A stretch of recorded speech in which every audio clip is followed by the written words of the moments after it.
Hello, everyone, and welcome to another episode of Conversational Witchcraft with me, Dawn the Kitchen Witch. Before we get going, I want to give you your reminder to make sure that you subscribe to this channel. And if you love what we're doing, you can now support us by clicking the Support Us link and help bring you more great information and inspiration and conversations. Also, you can visit me directly, Dawn the Kitchen Witch, and learn about food magic and kitchen witchcraft by visiting me at cucinaAurora.com. Okay, that's the blurb, and now we're going to get right into it. Today we have a really interesting guest, and I'm excited to learn from him. We have Dr. David Shoemaker. He is a clinical psychologist in private practice, specializing in Jungian and cognitive behavioral psychotherapy. David is also the Chancellor of the Temple of the Silver Star and a senior initiate of the Ordo Templi Orientis, or O.T.O. He has more than 30 years of experience training and supervising initiates in these organizations. And in addition to his magic and psychology work, he is an accomplished composer and musician. So this is a guest I'm excited about because I think we have so much to talk about. And I think I can really learn so much from you. Dr. David Shoemaker, welcome to the program. Thank you so much for having me. I've been looking forward to it. Really? Oh, I'm Oh, happy to yes. hear that. Happy to hear that. As I said before we hit the buttons, I'm really fascinated in both sides of your work, right? The sciencey Mhm, psychology side of your work, and then the occultist, ritualist, magic side of your work. mhm. But I want to know your story. How does someone who is in one line of works find this type of spiritual path? Like, can you take us back and give us kind of like your origin story? Sure, sure.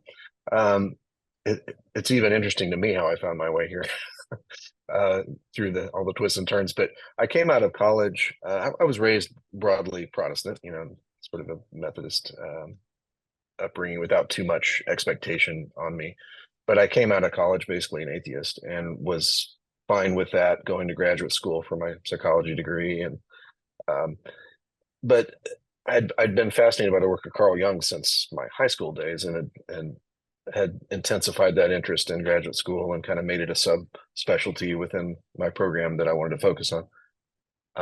And I realized through the encounters with Jung's work, which is of course very deep and broad and has all kinds of room for mysterious things that mysterious things about the human experience that are not really addressed in more mainstream black and white psychology. I just realized I wanted that. I wanted more of that mystery in my life. And I started recognizing that I was experiencing that as a spiritual yearning, which Mm. I think I'd been filling those holes through my musical work, which is a very spiritual thing for me, but I wanted an explicitly spiritual path. So I started looking around. This was 93. Started looking around at, I knew it wasn't going to be going back to Christianity per se. So I started looking around at the various neo-pagan resources out there, read all the seminal things like Drawing Down the Moon and, all those texts. Yeah, all the things we So read in the 90s. that's right, all those things. So I got that kind of broad survey of what was out there. Somehow I found my way to the work of Israel Regardie, who, of course, was involved in the Golden Dawn tradition and presented the big Golden Dawn book you see all the time. But he wrote a book called The Middle Pillar, which focused on the Kabbalistic tree of life and its overlap with the Jungian model of consciousness. Mm. So all of a sudden, I was like, wait, magic, spirituality, Carl Jung, all in one thing, Mm. So that kind of blew my head open, and so I pursued reading some other things from McGarty. He was Aleister Crowley's secretary for a time in the 1920s, and for the rest of his life, also kind of supported Crowley's work. So it didn't take long for me to get from Regardie to Crowley. Yep. All I knew about Crowley at that point was sort of the tabloid level misinformation that's out there, and so I was very impressed starting to read his actual original work and realizing this is a very sharp person, primarily just because of the way he was systematizing the approach. And gathering together lots of tools from different traditions and kind of trying to take the best of what worked, you know. So that's how I found my way to Crowley. And once I got that far, I knew I wanted to pursue an initiatory path and really kind of get the training from the ground up in a structured way. So I joined Crowley's organization called AA, which is not Alcoholics Anonymous, No, but a different different AA. AA. And Can you, for people that may be listening to this, and this is their first introduction, excuse me, to Aleister Crowley, to mhm, Kabbalah, all of those things. Can you give us a little bit about Crowley and sure. your experience with him and what is that the AA, not AA? Sure. So the the main thing to know about Crowley and the Thelemic tradition generally and most basically is that the the saying we've all probably heard of Crowley's "Do what thou wilt shall be the whole of the law" is often completely misunderstood, and that's one of the reasons that his reputation is also misunderstood. But the point of that statement relates to the name Thelema itself. Thelema is the Greek word for will, and this is not the everyday human will of I want this, I want to do this. It's not likes and dislikes. It's not wanting. It is the deepest spiritual impulse of the human that is really the divine impulse expressing itself through that human. So when we are to follow our true will, as Crowley called it, it's essentially like saying, let me open myself up at the personality level to my deepest spiritual impulse, let the divine shape my life into a vessel that can be the most effective and passionate and powerful expression of my nature as a person.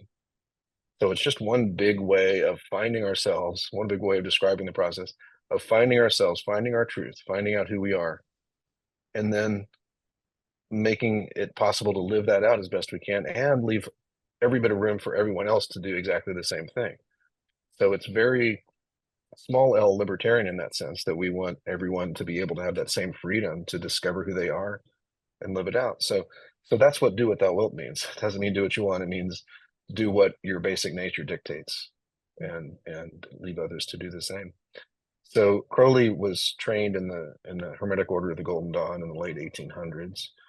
Started his Once he left that group, started his own group called the AA, which through various renderings of Latin or Greek ends up meaning silver star in one way or another. Or at least that's how it's commonly rendered. So what he was trying to do with AA was strip out some of what he saw as problematic social stuff that happened in the Golden Dawn, people getting Mm, advanced based on their financial ability or special background instead of sure. necessarily their actual attainments. So he wanted the AA to be a place where you'd have one teacher assigned to you and you would work with that teacher, and there was no social group stuff. Um, it was strictly based on here's what you're supposed to be learning now, here's how you'll be tested on it, and if you pass those tests, you'll move on to the next grade. And very kind of structured and uh, dependent on the idea that you don't advance until you can prove you actually know how to do something, as opposed to I waited 3 months and paid the fee and it got to advance, you know. Right, Um, right. so that's Sounds kind of like a common thumbnail. sense. It is, yeah, it is. Sounds like Uh, common sense to me. Kind of a new idea That's at the time. But right, right.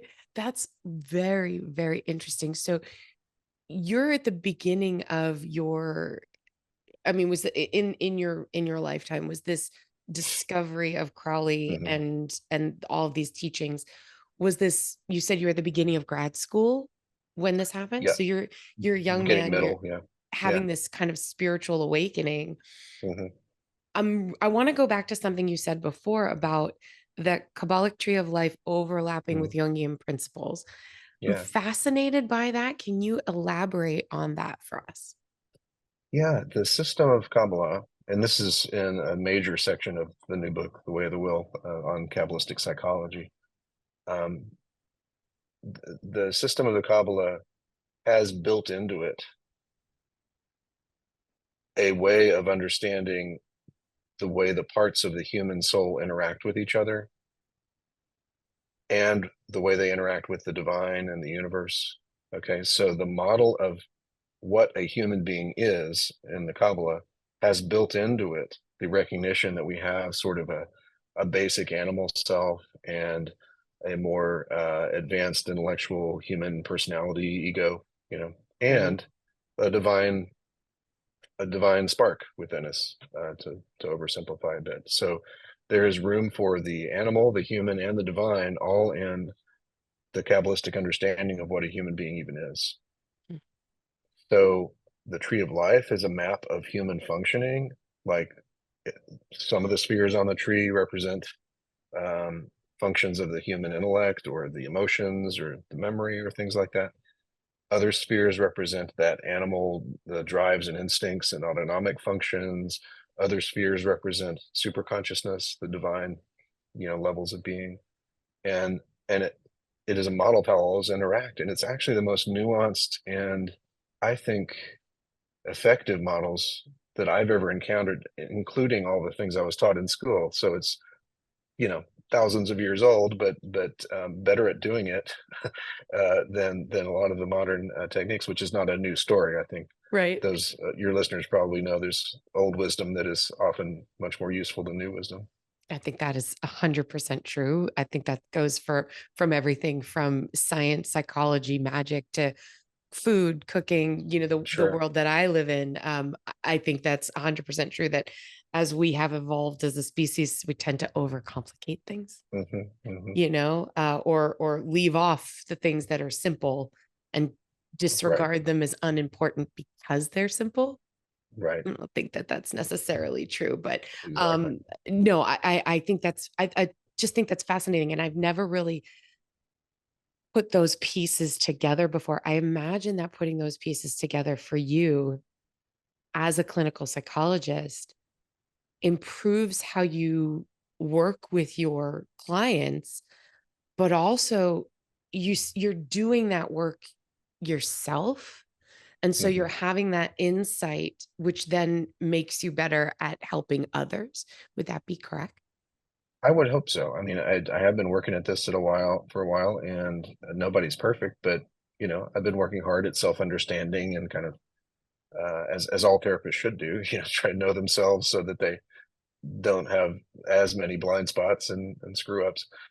Um, but even if in the room with the client, I'm not talking about Kabbalistic psychology, which most of the time I'm not, it's still my model for the whole human, Yeah. in many senses. So I'm seeing them work on this or that. And somewhere in my head, I've located that in terms of the process that's described in Kabbalistic psychology. So yeah, it's in the room with me for sure. think that's just I think that's amazing. My father was a psychologist Mm, and taught mhm, psychology. When he retired from his day job, he was going to school at night for his PhD, and he was very religious Catholic. mm, And I imagine that, I mean, whatever we believe in, our faith informs how we feel, think, and help others. And right. I wonder, as you're talking about this, because he was definitely Jungian, like he studied Jung a lot. I know that Mm, just from seeing the books in the house, but mhm, I'm kind of like blown away by that because I've never put those things together because I don't study mm, that. But very, very interesting in how that can help you help others yeah, and how you're using that to understand your own self and the work that you're doing in your right. professional field and your spiritual field. I don't often think that people combine those two parts of their lives, at Yeah, least yeah, intellectually or yeah. consciously. Right, right. And in the field of therapy specifically, you'll get different schools of thought on how important is it, or even how appropriate is it for the personal being of the therapist to be part of the healing principle. There a sort of behavioral or cognitive behavioral approach might tend to focus more on an educational approach where you're teaching some tools and they're using the tools, but it doesn't have to do with your own level of evolution. You know, really, you know, you've accrued wisdom and practice stuff, and you're Yeah. teaching tools that you understand well. But other schools of thought that tend to be more the depth psychology approaches we might associate with Freud or Jung, or sort of the successors of them, um, are very much into, you know, the person of the therapist is part of the healing process. And Jung even says things like, you know, you can't take a client further than you've gone yourself, you know, in terms of self-awareness and the path of growth. Mhm. So yeah, that's fascinating things to contemplate for sure. Absolutely. Absolutely. So, at what point did you decide you wanted to dive deeper and, like I said, become, you said initiatized and then start Mm, teaching this stuff on your end on the spiritual side? So then kind of mm, splitting it from your professional work and making that, um, I don't want to use the word mission, but making it a mm. spiritual mission maybe for you to start initiating others and teaching others these Yeah, principles. yeah.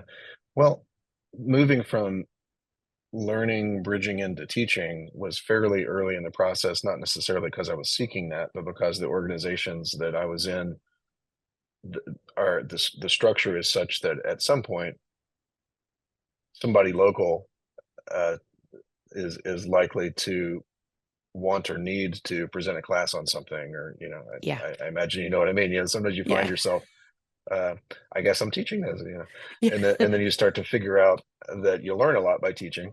The questions you get make you ponder what you believe and why you believe it, and you know what you can communicate about it.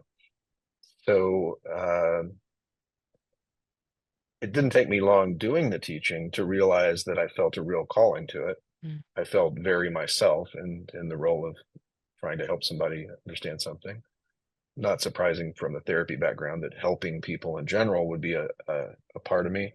But you know, over the course of a decade or two, gradually gained confidence in my own competence to be a magical teacher.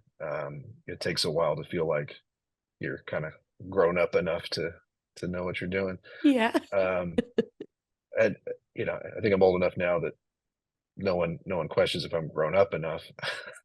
But maybe other things they question, but you know, probably old enough to qualify now.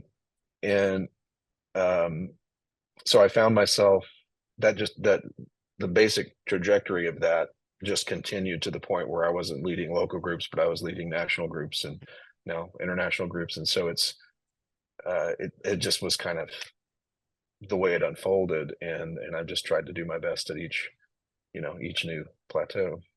Think it's really interesting that you said you felt the most like yourself Yeah, yeah, when you were doing that, and that going back to that principle of, you know, how did you put it before that will, your soul's or the will of being yeah, your most authentic self, the person you're that's right. meant to be, not the, I want this and I want that, but that will of who am I at the core.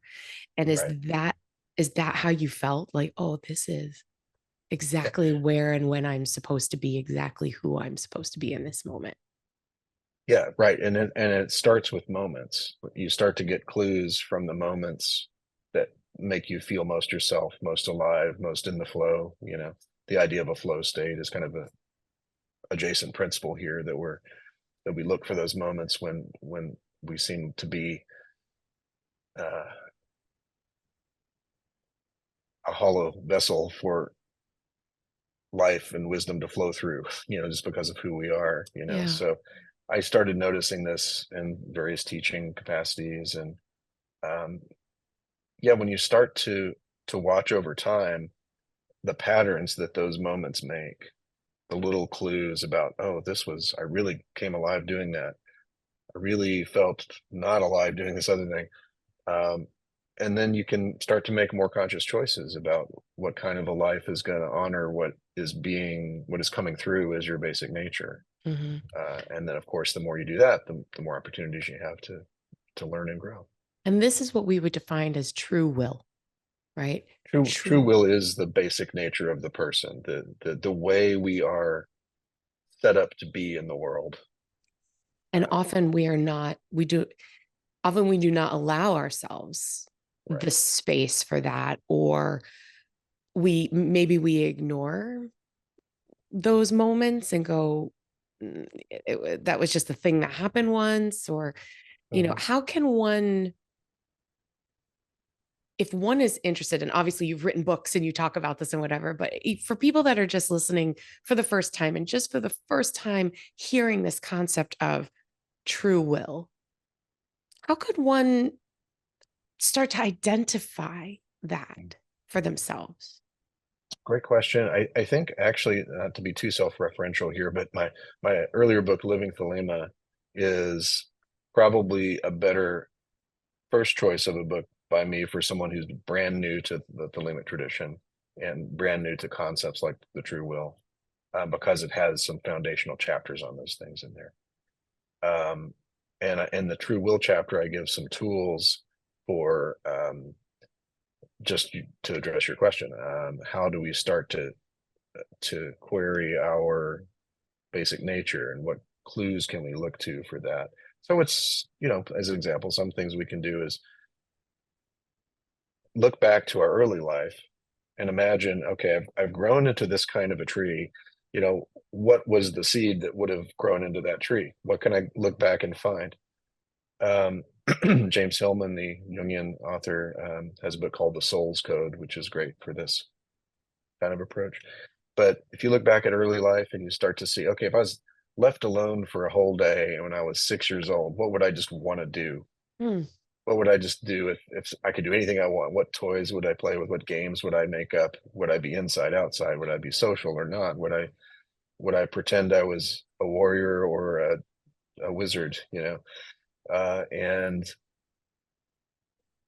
patterns develop. You start to see, okay, there was an impulse to be a certain way. And what gets in the way is usually societal expectations, family pressures. Sometimes, unfortunately, we have traumatic experiences that we have to kind of work through before we can live more fully or freely, again. But it's the ego stuff that gets in the way typically because we've internalized expectations. We're telling ourselves, I've got to be a lawyer instead of maybe what we really are cut out to be.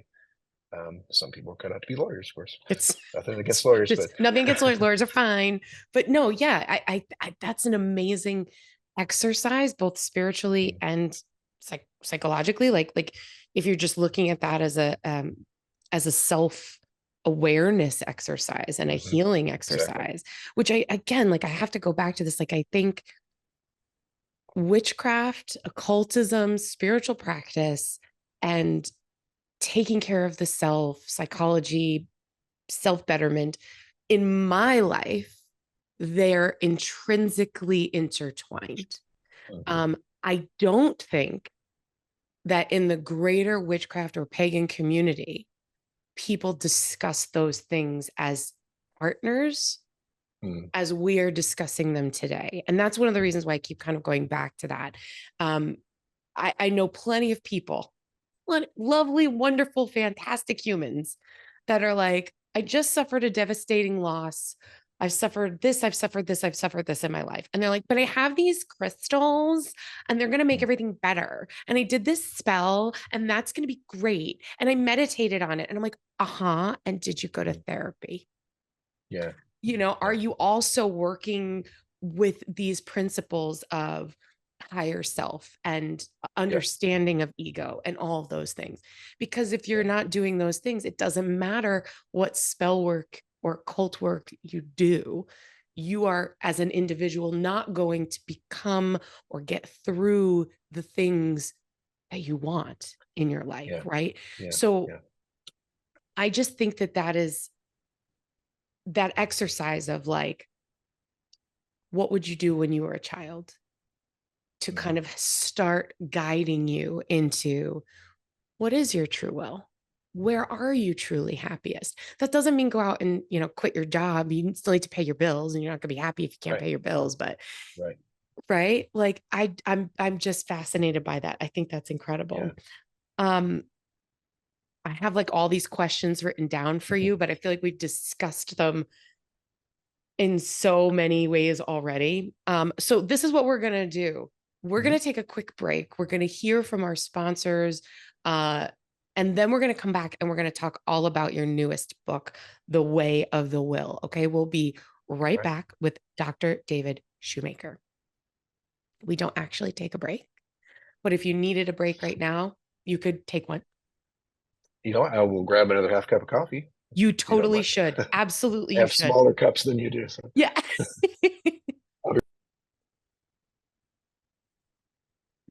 We are back on Conversational Witchcraft with the very interesting, very amazing Dr. David Shoemaker.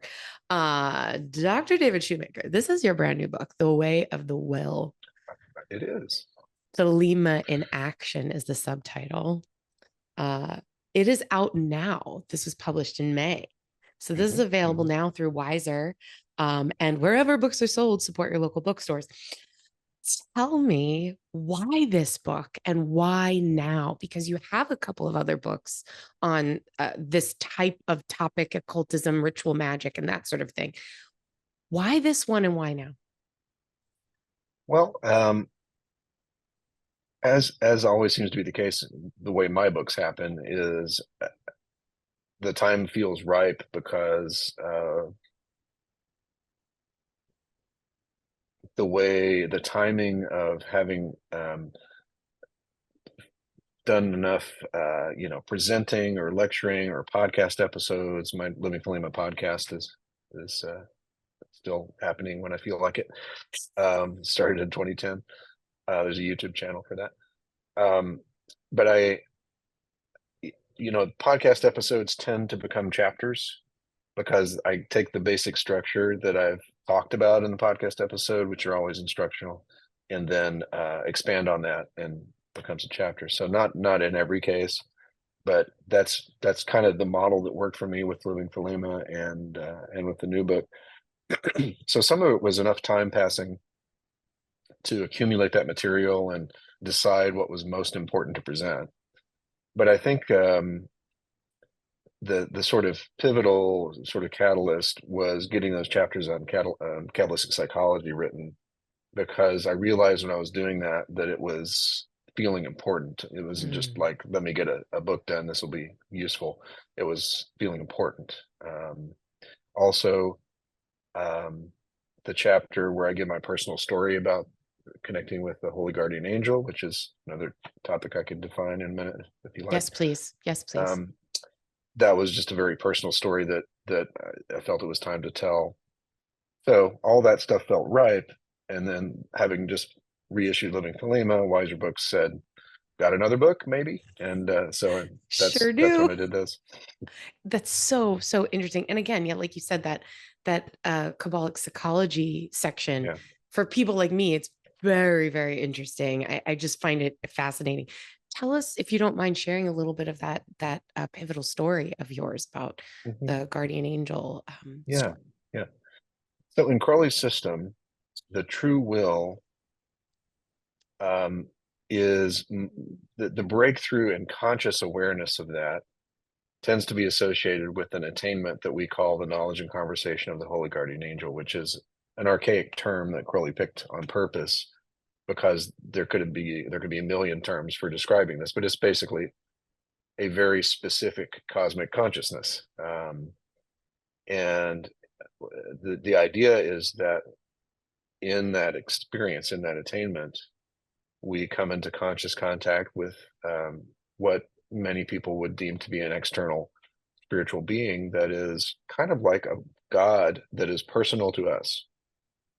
That is like everything else we've ever deemed to be divine and beautiful has just been like a glimmer of this being. Okay. And I also know people who take an atheist perspective on this, that this is simply unlocking a new part of the brain or something like that. It doesn't matter to me what people believe about it. Functionally, what seems to happen is pretty reliably is this event happens, this process climaxes, and then a person has a much more conscious and usable awareness of the true will that they can go out in the world and start to enact. And so everything anyone knows about any of the work I've done has happened after that attainment for me.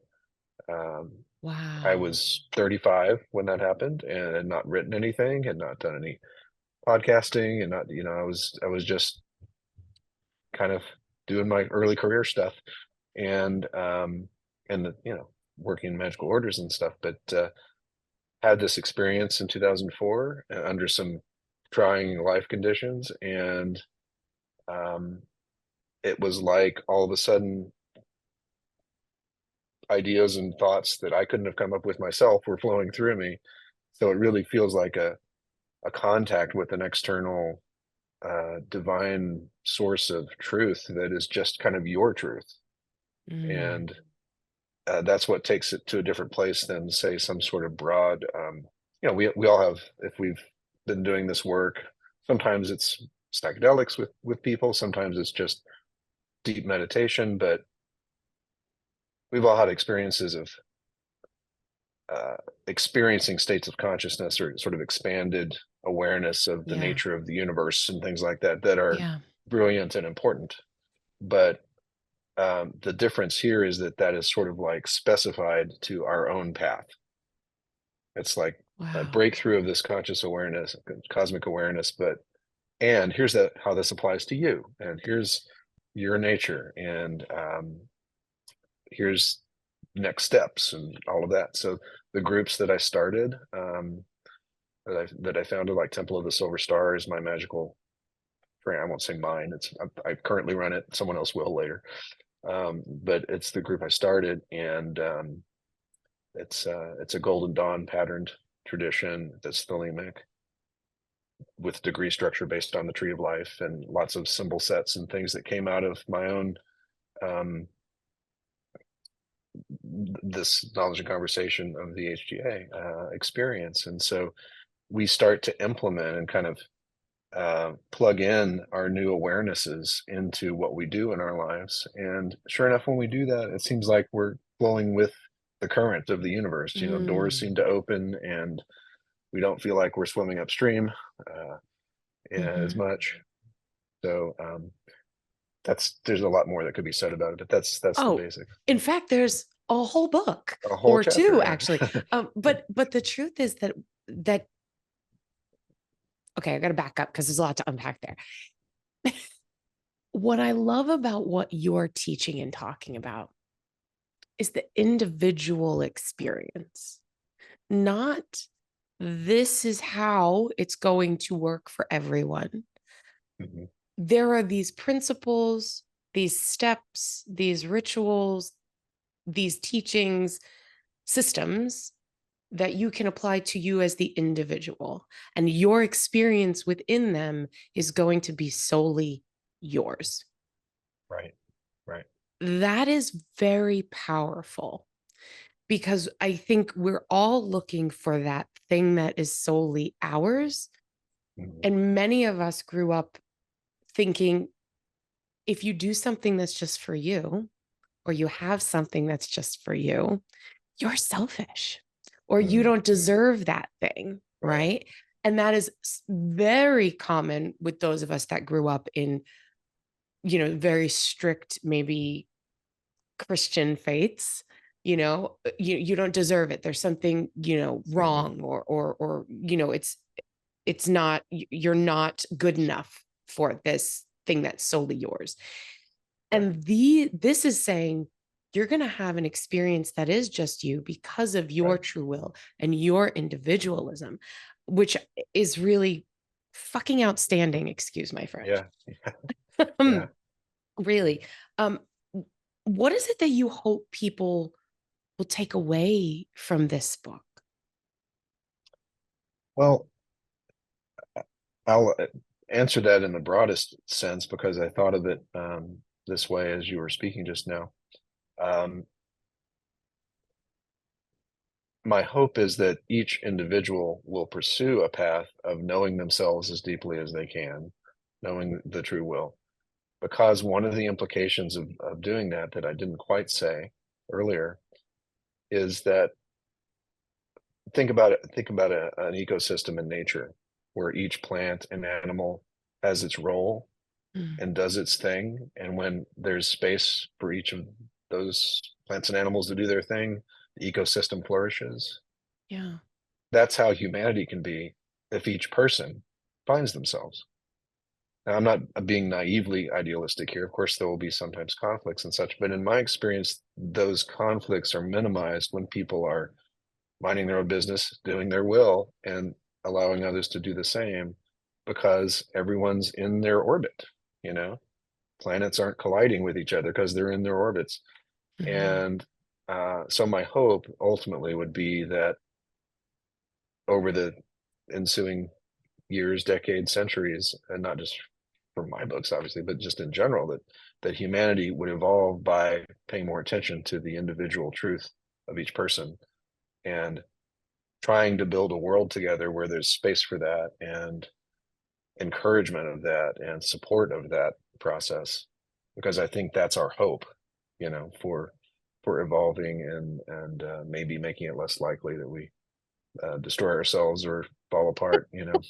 I mean, that'd be great. Yeah, that I would be think great. Yeah. that it's true, right? I mean, whenever I have a friend who is going through a situation, and they, oh, what should I do? What should I do? And I think the best thing you can do in a time of conflict, and this is just, I'm not a psychiatrist, I'm not a psychologist, I don't know, just my own opinion as a little, kitchen witch over here, but the best thing you can do for yourself is take care of yourself, work on yourself. Right, right. If you're in a relationship that's unhappy, focus on you. How can you take care of yourself? How can you grow, evolve, become who you are supposed to be? Because in my Right. experience, the people, whether that's spiritual or otherwise, whether it's your career, your relationships, your own personal mental health, the people in your lives, the situation in your life Mhm. will either adapt to you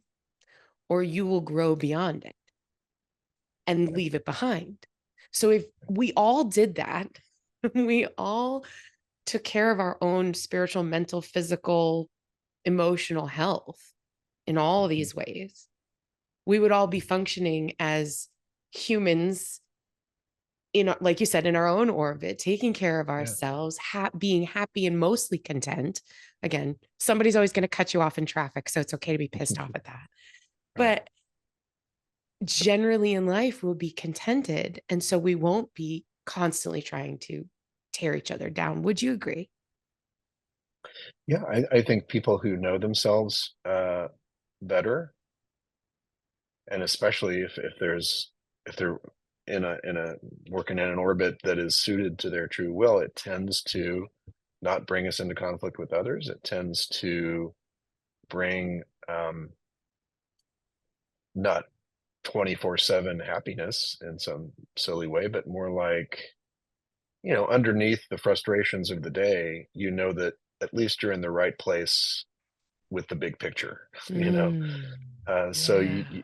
you know that there's something at your center that is getting to express itself through your life, and you can ride through the storms, a little more effectively and with some degree of sense of safety with that because you're rooted in yourself, and that just makes people less anxious, overall less anxious, less agitated, less conflictual, more empathetic, Mm, because you're consciously leaving room for other people to be themselves, even if that's very different from how you are. mm, So it's got a sort of an embracing of diversity built into it, yeah. that you can't have if you're feeling lost. It's harder to have if you're feeling lost and out of touch with yourself, Mm, insecure, all the stuff that yeah. comes with that. Yeah. Loving yourself being the root, right? Do as you Mhm, will. mhm, mhm. You love yourself, love your life, and figure out what that looks like for you. And then you're not going to give a shit how somebody else is living because you're happy.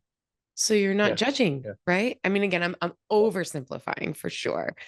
but But that's the core of it. Yeah, that's the core of it. And yeah. when you break these principles down, they're not difficult to grasp or to work with. So could you give us maybe one or two things that people could start doing with these principles right now today Mhm, after hearing this podcast? And then part two of that question being, if mhm. they were to do these things, what changes could they see relatively quickly? Okay, so just to keep it even out of the terrain of specific rituals to do or things like that, I won't even Mhm. complicate it that much. Just starting, if someone doesn't have a daily practice of relaxation or meditation, Mm. start that and just plan on doing that just like you would take a walk every day or brush your teeth every day. It's something that is going to lay the foundations for each day to be more likely to be a day where you can connect more with yourself.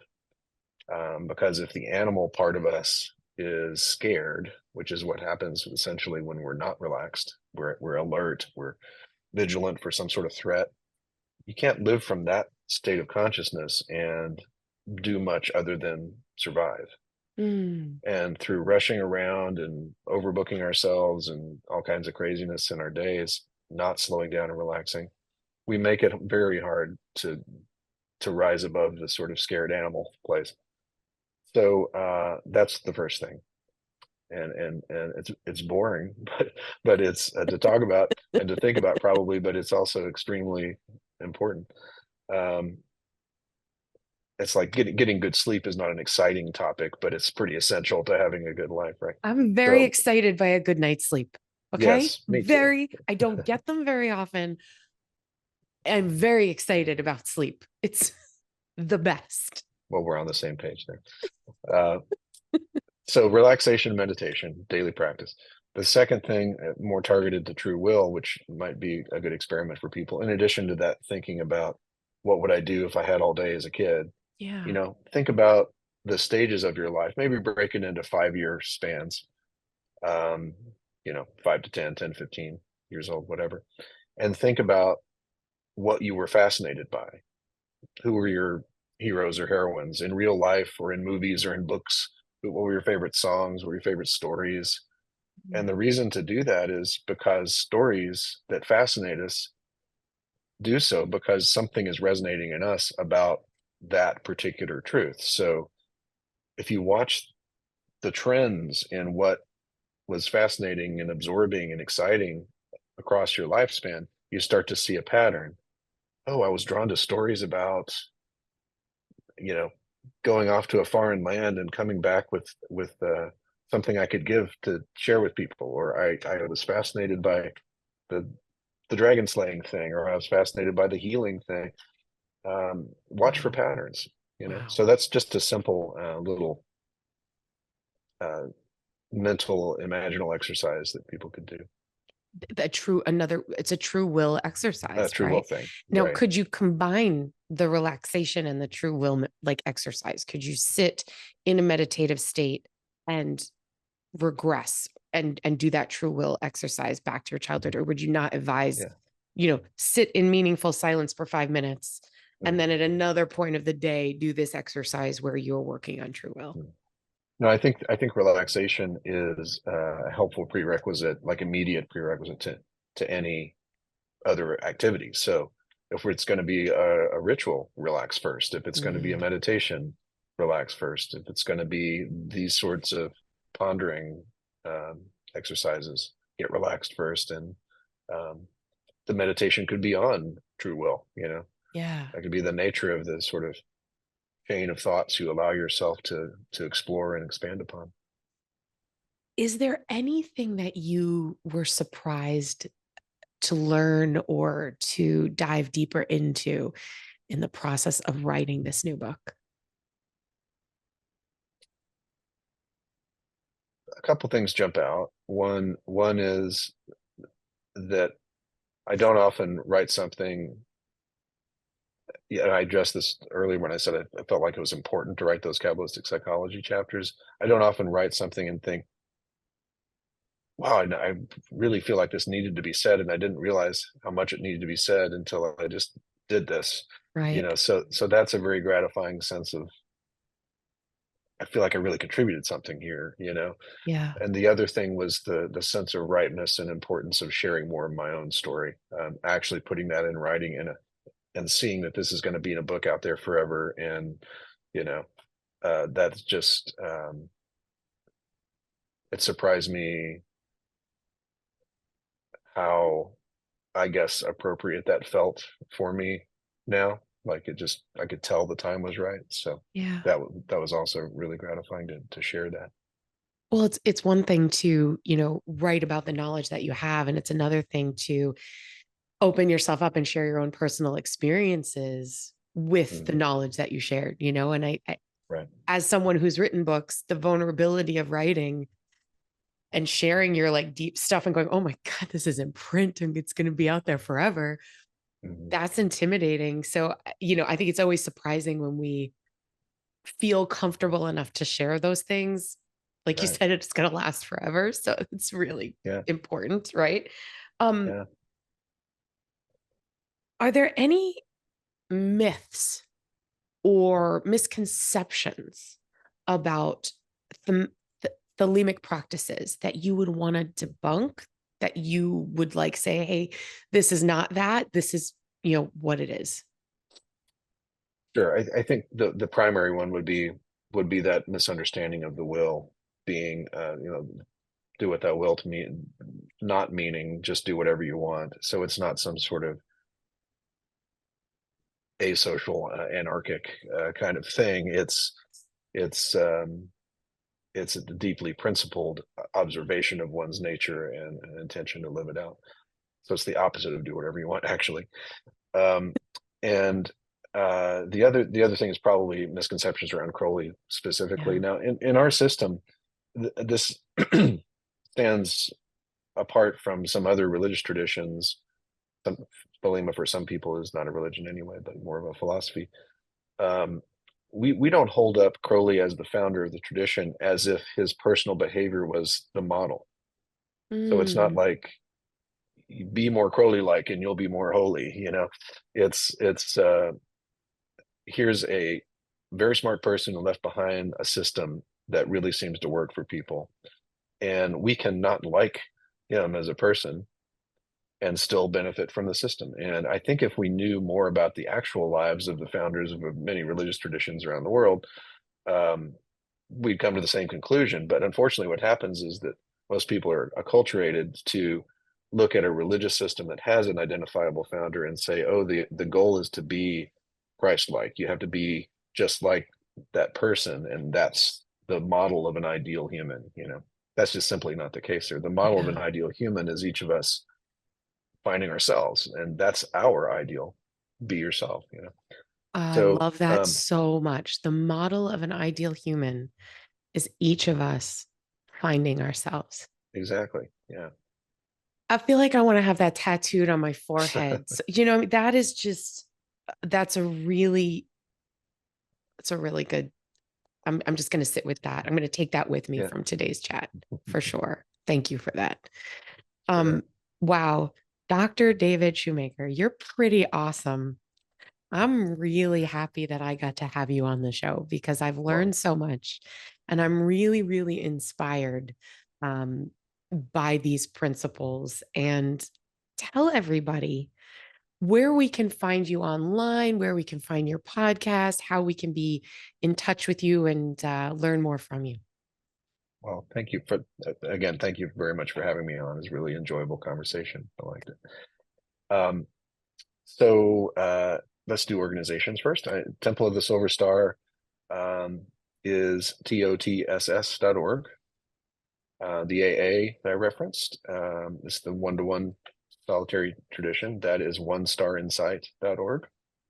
Um, the Living Thelema website with an archive of the podcast is livingthelema.com.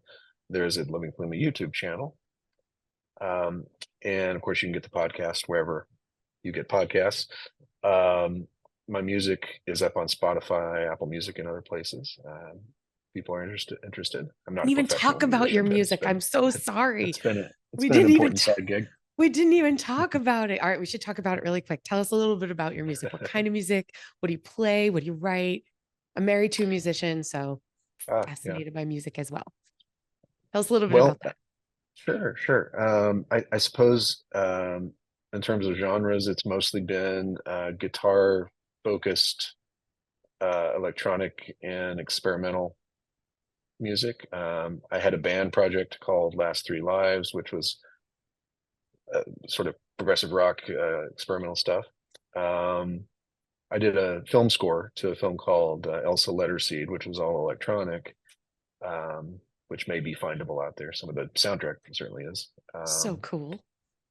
So this is something I do as I have time. It's not that I'm not putting out stuff all the time, but it's been a spiritual sustenance for sure. Amazing. Amazing. And are you on social media? Yeah, I've got a personal page on Facebook, but I'm encouraging because I'm up to my friend limit there. I'm encouraging Yeah. people to find my author page, Yep.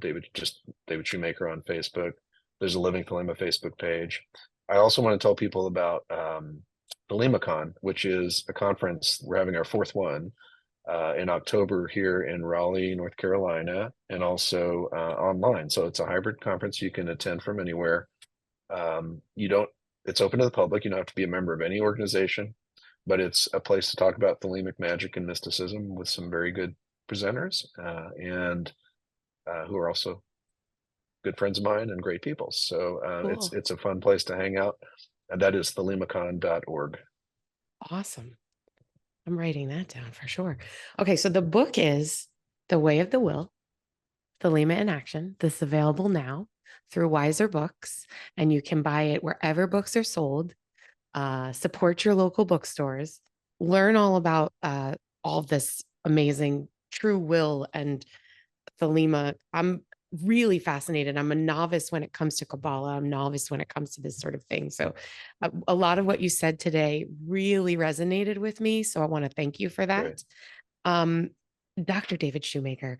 Okay, this is your last question. Mhm. Now, I ask this to everybody that comes on the show. It has nothing, it's completely off topic. Okay. It's just my Okay. signature question. I'm a kitchen witch.